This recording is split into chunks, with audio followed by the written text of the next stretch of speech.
Hello, everyone. Welcome to this episode of The Guido Goes Off. This is, of course, my Money in the Bank 2018 review. Unfortunately, as you can see, I am flying solo tonight, so the only opinions you'll have are mine. Sorry about that.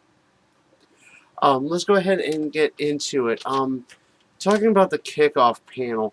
To be honest, why? I mean, seriously, you had between Booker T yammering, Pete Greenberg yammering, and the occasional yammering from David Otunga, you can actually see Renee Young's soul getting crushed, like right before your eyes. Of course, Booker decided to take a cheap shot at CM Punk in regards to last week's loss at UFC 225. It's easy to do it when you haven't done it, but I digress. So getting into the kickoff match itself, which was for the Smackdown Tag Team titles. It seems like all the Smackdown titles were defended tonight, with the exception of the SmackDown Live Tag Team titles were defended. It was the Bludgeon Brothers, the Tag Team Champions, taking on Gallows and Anderson. Good match. Showcasing everybody pretty well. Did enjoy the Harper and Rowan's double drop kick outside of the ring. The teamwork being shown, and then like Gallows just going off. Once when he got the tag from Anderson, and then he just had this glimmer of hope that finally, maybe, just maybe, they're actually going to do something with Gallows and Anderson, and then no. They had I think they had Harper set up for the Magic Killer. Then Rowan hit Gallows, knocked him out of the ring, and then they hit the double team powerbomb move that they've been using. So your winners, and still the SmackDown Live Tag Team Champions, the Bludgeon Brothers. Moving on to the main body of the card, it started out with this match. Daniel Bryan taking on Big Cass.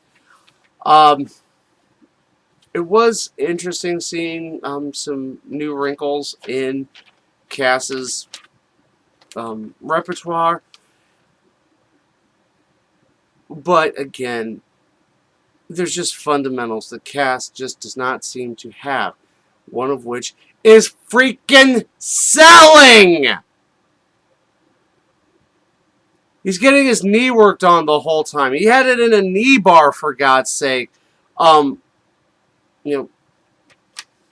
got the heel hook, and he just will then start acting like nothing, just act like nothing happened. Like maybe so often he'll remember to sell. Instead of Dan Bryan even commented that he thought Big Cass got blown up pretty much halfway through the match. Again, there were some new wrinkles in Cass's game plan. He did try using the torture rack. I don't know if it was effective. Then there was that fall away slam off the second rope. Good move, good big man move. And then he went for the torture rack again, like he was going to go, and then pretty much looked like he was setting up for the East River Crossing, which got countered into the S-lock. Cass tapped out. Your winner, Daniel Bryan. The next match basically was a glorified squash match. It's Bobby Lashley going up against Sami Zayn. Now, the build-up to this is abundantly clear. Sami Zayn was helping compensate for Bobby Lashley's shortcomings in the charisma department. Don't get me wrong. I'm sure Bobby Lashley's a nice guy. He's a big guy. He's a very... He has great physical gifts that any one human being would love to possess, but good Lord, he's bland on the. He's got this, blah personality, and a like, there's no passion in his words. And so Sami Zayn was pretty much carrying the load for the build-up to this, and we basically knew that this was going to be a squash match. Of course, we also want to forget when Sami brought out his sisters. But other than that, the build was pretty much like 100% Sami Zayn. But the match was pretty much 100% Bobby Lashley, like I thought it was going to be. It was a glorified squash match. There was that hanging vertical suplex, then finishing off with the jackhammer. Your winner, Bobby Lashley. The next match features the Intercontinental title match. Seth Rollins defending against Elias. I'm not gonna lie, personally, I thought the Intercontinental title was gonna walk with Elias tonight. These two very good competitive match. Seth is bringing out like great matches, and I'm not that I'm saying Elias is a slouch. I mean, yes, I make fun of his wardrobe choices, but he is no slouch when it comes to wrestling. He's pretty darn good. But like I said, it's just Seth Rollins right now. He is just on this level right now, which is amazing. But like I said, I honestly thought Elias was going to win this one, and I thought it would be well deserved. He has been killing it as of late. People are really behind him, even though he's supposed to be a heel. Like about midway through the match, Rollins tweaked his knee.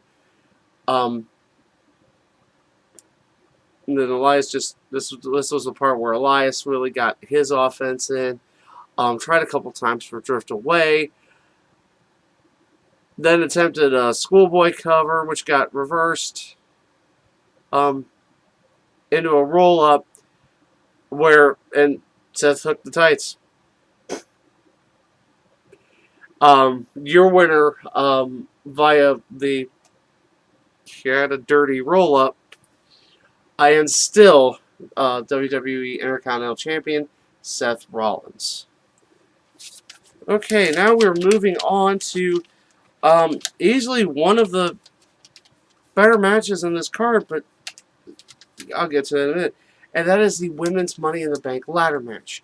Of course, you had your Raw participants, Ember Moon, Alexa Bliss, Natalya, and Sasha Banks, with SmackDown participants Charlotte, Becky Lynch, Lana, and Naomi. All these women did a fantastic job. There's a lot more ladder spots than there was last year. I'm not gonna lie, Ember Moon, wow, she took a pounding in this match. Easily the MVP of it.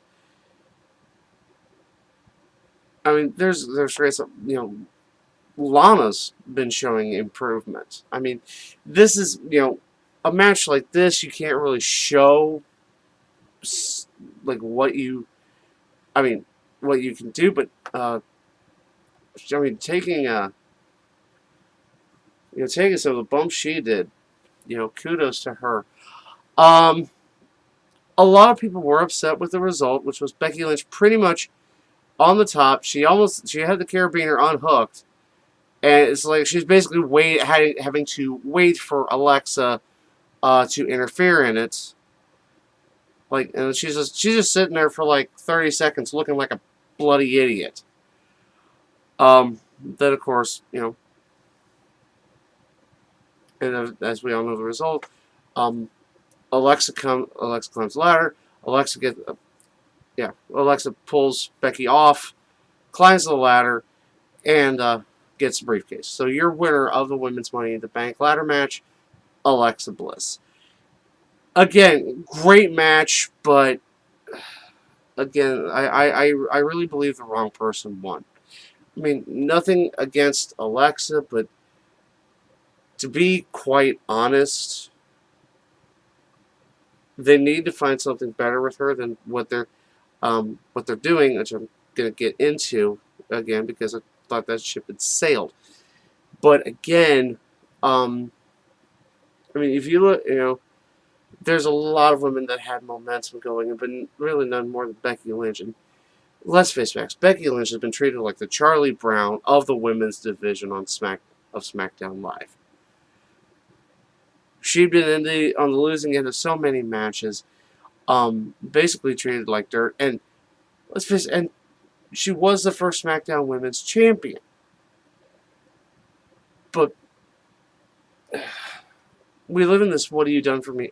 What have you done for me lately?" world, which, to be honest, Becky hasn't done a whole heck of a lot. And of course, it's creatives, ideas.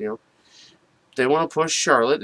Charlotte's the top girl, though at least she was until Ronda Rousey got signed. But again,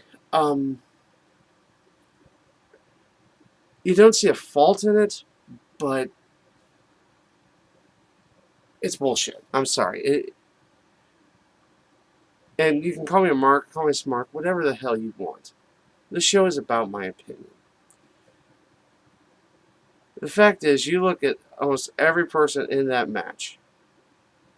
Ember Moon, coming off of jumping to the main roster after being NXT Women's Champion. The only call-up from the Superstar Shake-Up in the match. I mean, you had no Iconics. You had no Riot Squad. You had no Sonya Deville or Mandy Rose.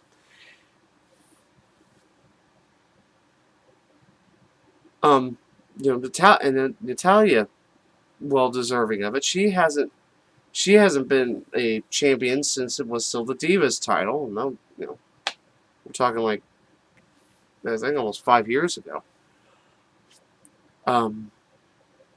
Naomi's had 2 reigns with the SmackDown Women's title. Charlotte, of course, 4 Raw Women's Championships, SmackDown Women's title. She's of course the Golden Girl right now.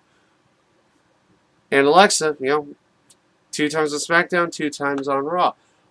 But again, with that, they're kind of spinning her. But I can see why it would be possible because she was spinning her wheels at the time.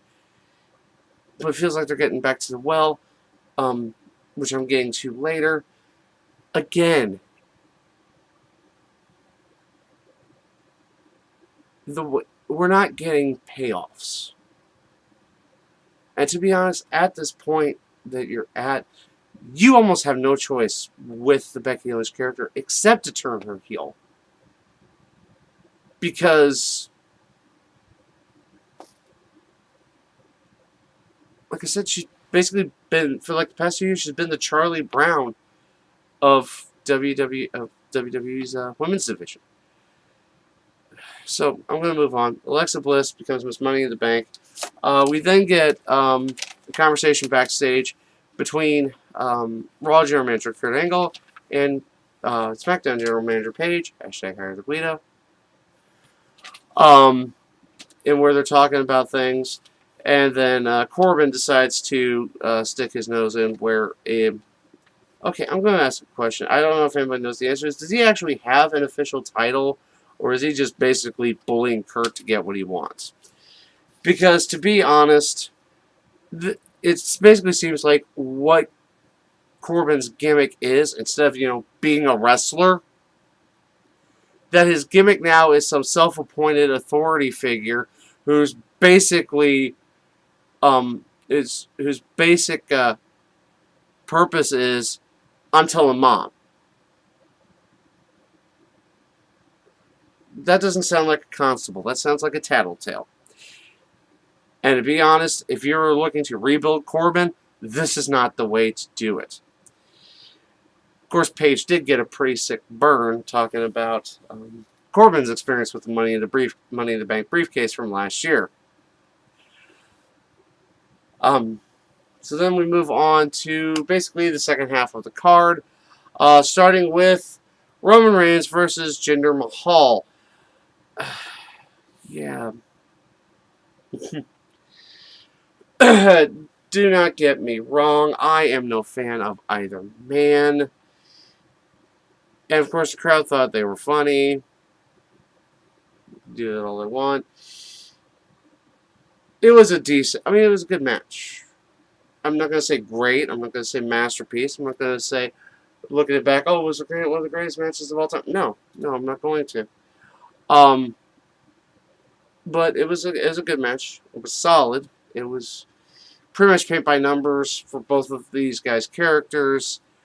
With Samir coming in on a wheelchair, and then of course he's getting up and attacking Roman from behind. Shocker of the century there. Then he tried to do it again later and got caught. Almost gets thrown out. Roman Superman punches him. He hits the wheelchair. Of course, the wheelchair flips over. All that fun. Then going back after Jinder. A couple Superman punches. The spear blocked. And then by Jinder kicking Roman in the face. He then went for another move and then got caught with another spear. Your winner, Roman Reigns. Okay, up next. Carmella defending the Smackdown Women's Championship against Asuka. Yeah, you knew there was going to be shenanigans. There had to be shenanigans. In a straight-up one-on-one match, you know there's no way Carmella's beating Asuka. There had to be shenanigans. So, let's get to the shenanigans. Carmella tried to walk off with the title, got attacked. Tried to, do the cheap heel stuff, got caught. Asuka pretty much had the match all but over, but then you see somebody walking to the ring, or someone walking along the ring apron dressed like Asuka, like in her coat and her mask and all that. For those of you that follow anything, you know what's going on. I'm going to just kill it for you. It was James Ellsworth. Takes off the mask, reveals it's James Ellsworth. Then Asuka turns around, gets the super kick. 1, 2, 3. Your winner and still SmackDown Women's Champion Carmella. Like I said, this was pretty much paint by numbers. I know a lot of fans are upset that Asuka's looking weak in the process, but let's face facts. Apparently, they want to keep the title on Carmella, and the only way you're going to do that is by shenanigans. And so, I mean, don't get me wrong, it is good to see Ellsworth back. Personally, I thought this was great. That it was great for him that first run, but them fighting it back, it makes you wonder if they might go back to their original plans that they had for him. Here's hoping they don't. Okay, moving on to what honestly should have been the main event of the night. AJ Styles defending the WWE Championship against Shinsuke Nakamura in the stipulation. Nakamura picked, and that being last man standing. Good Lord, these guys were awesome. We expected nothing less from these two. It got, it got into the point where both are pulling out their best stuff, and they're getting up at 9. Then Nakamura finally, after 20, 30 minutes in, hitting that low blow. Okay. There was a spot with the okay, let me go back a bit. There's a spot with a table. There's a spot with the turnbuckle ring. Then outside, AJ Styles had hit the style. I think he had hit the Styles Clash on the floor, coming off of the bottom half of the ring steps. And then he was getting desperate. He grabbed a chair, and as he's got the chair, he gets hit in the yam bag. And he gets up after 9. Shinsuke pulls all the stuff off of the tables. pulls off all the things, all the like, covers off the tables. Puts AJ on like the, I want to say the, but I put on the German announce table. Does a running Kinshasa to the back of the head. AJ still gets up at 9. And then I think there was another phenomenal forearm in there. Then Nakamura got up at 9. Does his little come on to AJ. AJ kicks him in the dick, and then does a phenomenal form from the inside of the ring to the outside, going through the announce table. AJ gets up. Shinsuke does not. Your winner and still WWE champion, the phenomenal AJ Styles. So, moving on to the Raw Women's Championship match, Nia Jax versus Ronda Rousey. Ronda was trying to get her stuff in, but finding out quickly that there were certain things. It was basically Nia doing the things that you can't do in UFC. Like moves like headbutts and knees to down opponents, things of that nature. Of course, the 12 and 6 elbows, you can't do that. But doing all that, and then, Ronda starts. Ronda hit a couple of judo throws. Then she's going for the armbar. She's almost got the armbar. Then Alexa Bliss interferes, beating up both participants with the Money in the Bank. So therefore, the title match that was scheduled was a no contest. Alexa threw Ronda out, hitting her with the briefcase, kept hitting Nia in the shoulder, and that with the briefcase. Cashed it in. Hit the forearm, hit the Twisted Bliss. Your winner and new Raw Women's Champion, Alexa Bliss. Now, going back to the whole situation with the Money in the Bank, Women's Money in the Bank ladder match, that did leave a bad taste in people's mouths. But now it's over. With Alexa cashing it tonight. But then again, my issue is, are they basically going to restart the feud with Alexa and Nia again? Well, they have to, because Nia has a rematch.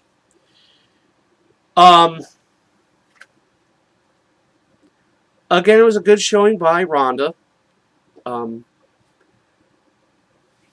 Nia's not, Nia's a wonderful lady, but she's not the greatest opponent, especially when you yourself are greener than goose shit. And, it was a good, solid match for the job it was supposed to do. So, I'm not going to fault either of them for that. But I am also glad that the taste out of Money in the Bank was kind of short-lived. I mean, don't get me wrong, does Alexa really need to be champion? Not really, but... And do I agree with them doing another feud between her and Nia again? I thought that pretty much wrapped up at WrestleMania, or it should have wrapped up at Backlash.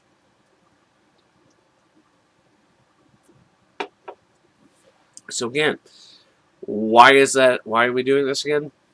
Reasons. So moving on to the men's Money in the Bank, or basically Braun versus everyone. But there were participants. For all participants, Braun Strowman, Finn Balor, Bobby Roode, Kevin Owens. The Smackdown participants, The Miz, Rusev, Samoa Joe, and we finally found out which New Day member it would be, and it was Kofi Kingston. Good choice, because actually, he now ties the record with Kane for most Money in the Bank ladder match appearances. I believe it's 7.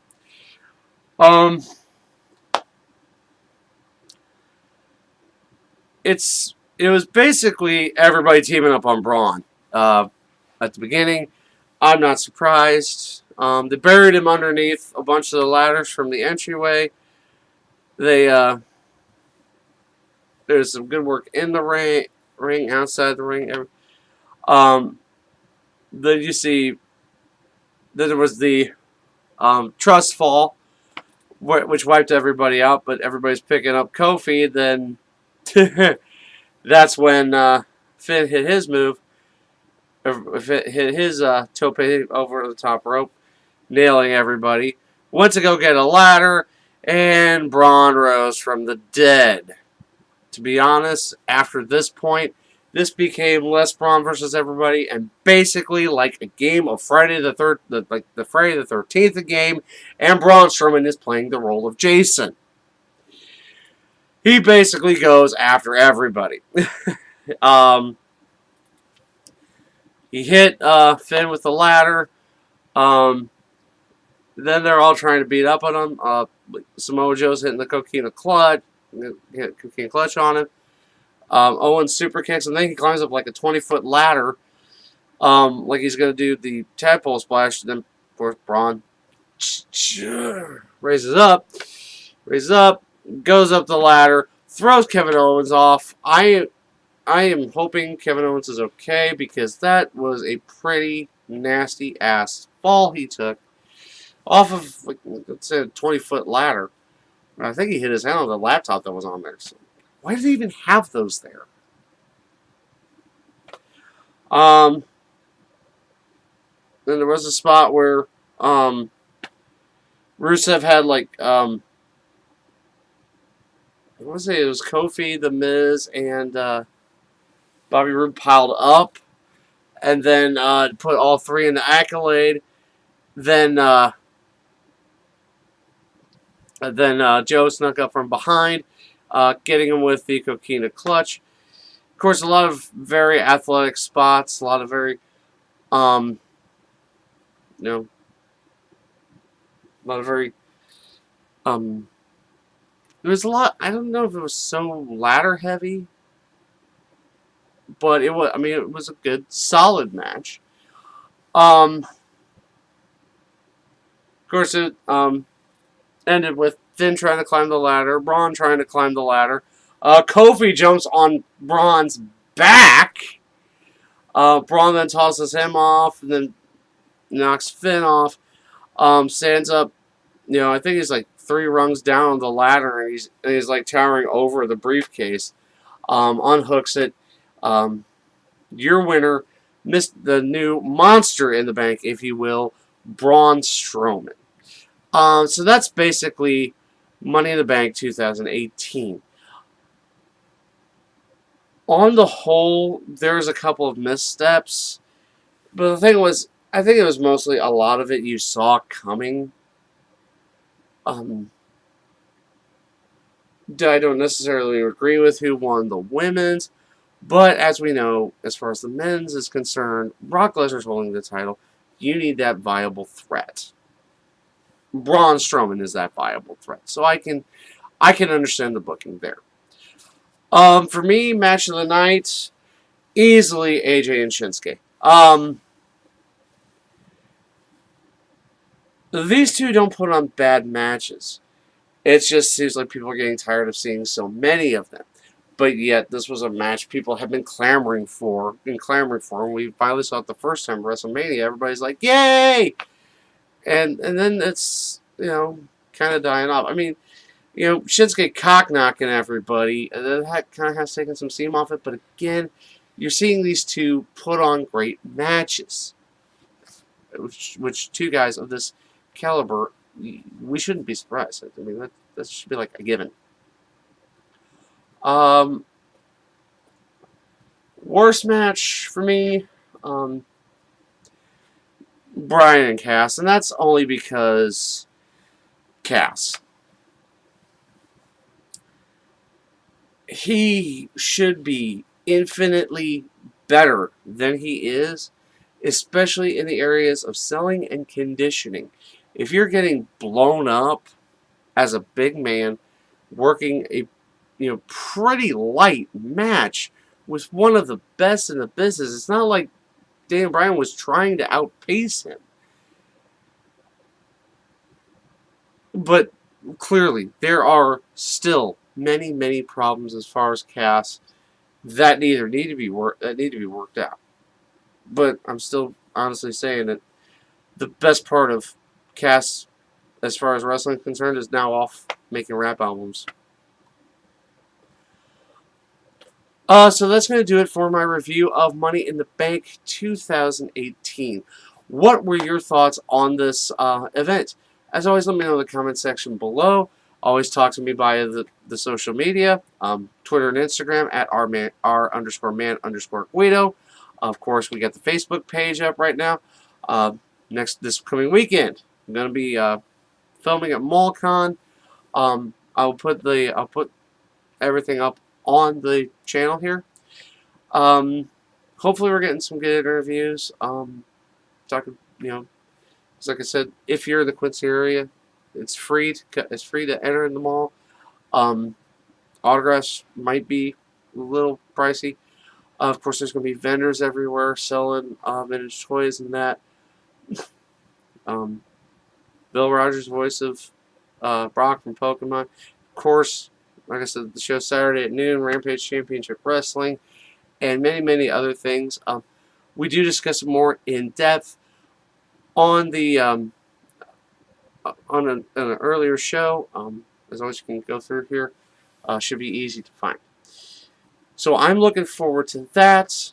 And I hope to give you guys some high quality entertainment, as it will be the first time I'm doing this show outside of the Nerd Cave. I know, it scares me too. So, until next time, I am the Guido, and I think we're done.